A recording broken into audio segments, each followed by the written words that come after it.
What's really good, Internet? It's your man Nate for the Stash.com.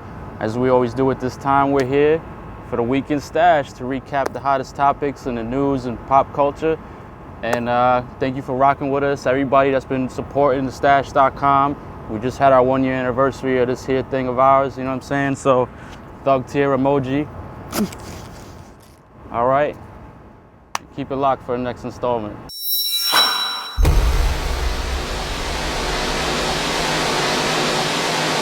I'm here with my homie, the man, the movie connoisseur himself, Mr. Blogxilla, Senior Entertainment Editor of Global Grind. Yeah, what's up?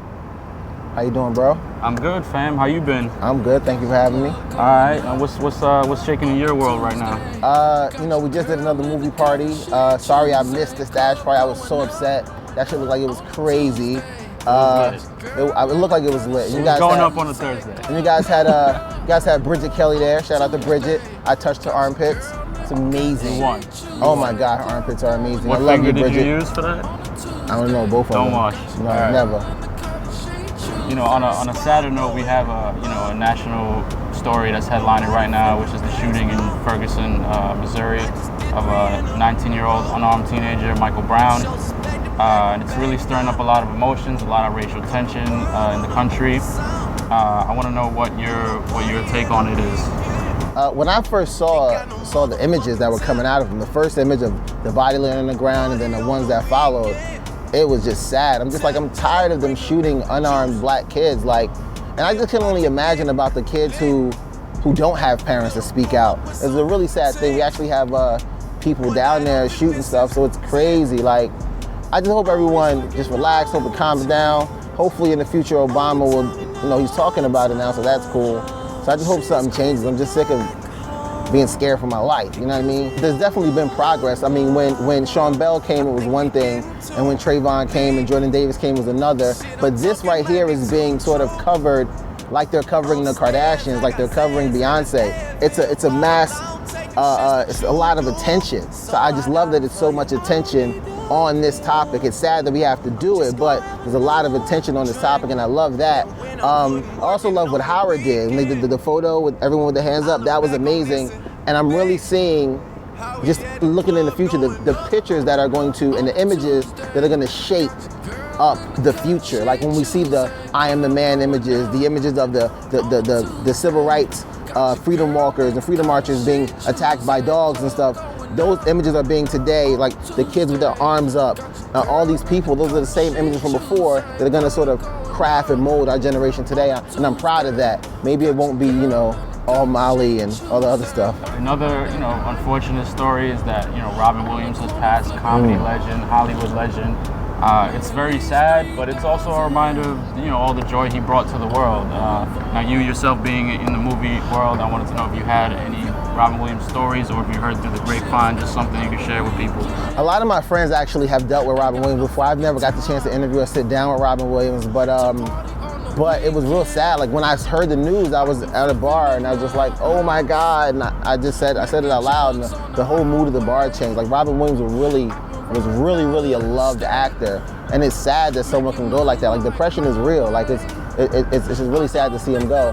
Right. Yeah. One of the things I read actually is that he, part of his depression was survivor's guilt. Like his friends Andy Kaufman and John Belushi had all passed before him, and that was part of a little bit of his guilt. Yeah. What do you think that some comics should do to deal with their depression? They definitely should seek help. I mean, depression is something that's really a tricky situation. I also heard about Robin Williams is that on his last movie, I think it's called The Crazy Ones, he was such a good actor that he insisted on real drinks. So he plays like an alcoholic. So he insisted on real drinks. So every take he was, insisted they give him a real drink, and he would do it that way to really get into the role. Because a lot of these actors, they get into the role and they don't break, even when they don't break. So he was using real drinks, and I think that sort of led to his relapse, and it's sad. Plus he had Parkinson's too. Yeah, he hadn't actually announced it yet to the public, but he had Parkinson's disease. Just on a final note for Robin Williams, what's your favorite sort of movie memory of Robin Williams? Oh man, my favorite movie memory is probably Jumanji. Really like Jumanji. It was a dope movie. But Robin had a bunch of great movies. I mean, Popeye. I loved Popeye, watching Popeye with my grandma back when he used to come on back in the day on Fox 5. So yeah, just Robin Williams. Popeye and probably Jumanji. Right. For me, it was Hook. Like, it was really that, dream those dreams kind of, aura about that film. And then, reach for the stars when you're a kid. That speaks a lot to you. So yeah, let's talk about some music right now. Yes, music. Let's talk about, and it seems like every week on the Weekend Stash, we can't avoid talking about Drake and music. So this week we're going to talk about Drake, both music and not music. So he was performing at OVO Fest, obviously, and he shouted out Kevin Durant. Kevin Durant was in the crowd, came through to show love, and he kind of subtly pitched him on joining the Raptors next year when his free agency comes up. Basically saying, I want you to see what it's like when you come to Toronto. And the crowd started chanting MVP and all that, and he got fined like $26,000 by the NBA. Now, I guess technically it's, not within the realm of the regulations of how you should recruit your players, but to me it seems pretty harmless. Your man's at a concert, he's getting shouted out, MVP, all that. This is facts, he's MVP, right? What do you think that the NBA is kind of, slamming the gavel a little too hard on No, that? not at all. I mean, Drake is the owner of the Raptors now, so when you're an owner, you have to be held to a higher standard. Well, he's a brand ambassador. He's a brand ambassador. If you work for the organization, you represent the organization. I personally just think that Drake's trying to get fined on purpose to be more like Jay-Z. We all know that Drake is probably the next Jay-Z. I'll give him that. I won't diss him. Drake is probably the next Jay-Z. He's the only one making one of the few that are making hot music out there. So he's the next Jay-Z. What's 50 grand to a motherfucker like me? Can you please remind me? So what's 26 grand to somebody like Drake? He got it. But no one wants to play in Toronto. No one wants to play in Toronto. The women in Toronto are beautiful, but Toronto sucks. It's horrible in Toronto. What's your vendetta against Toronto, B? I don't know. I ain't get to go to the Henny Palooza in Toronto, so that's why I'm just mad at that. Maybe you should be mad at Henny Palooza. No, but I'm also a Knicks fan, so I'm also a Knicks fan, and I'm hoping that we get Kevin Durant, because in New York, it's beautiful. They actually have, the stash parties out here, the global grind parties. There's a bunch of parties you're more than welcome to come to, and I'm pretty sure some of the dancers at, what's that place over here? Cougars and whatever it's called, and Sin City will give you free lap dances, big booty hoes. On the music side, Drake jumped on a remix from a relatively unknown artist named I Love McConan. I'm not sure if I'm pronouncing it right. I've heard of dude before. I've seen his music around. It's like a VH1 show mixed with a Tekken name. Or it's like Eddie, what was the dude's name? Eddie, was it Gordo or something? Oh, just don't get me to lie. Oh, man. But anyway, so he jumps on this dude's remix, and it's called Tuesday. It's a Tuesday remix. And it's definitely gonna have the clubs going up like the hook goes. And Drake, is he one of the only guys you think that has this ability to just jump on somebody's record and automatically enter them into the conversation? Yo, Drake has an ear that's really uncanny. I had no clue who Migos was before he jumped on Versace. I knew who Tinashe was, but once he jumped on 2 On, her joint went off. I feel like he jumped on another one. I mean, he really brought Soulja Boy back into relevance with jumping on We Made It. And then now this guy, I like this guy's stuff. I didn't know who he was before. Drake jumped on it, and I love that song. Listen to his other one, Don't Sell Molly No More.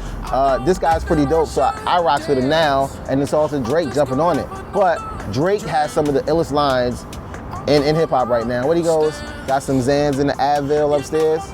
I don't take them, but you do. Yeah. I love that. That sounds dope. He's catering to what the people want to hear. Yes. No matter what records he gets on. He's spitting these honest bars, and I think that's what people want to hear at the end of the day. Drizzy. They're connecting with that.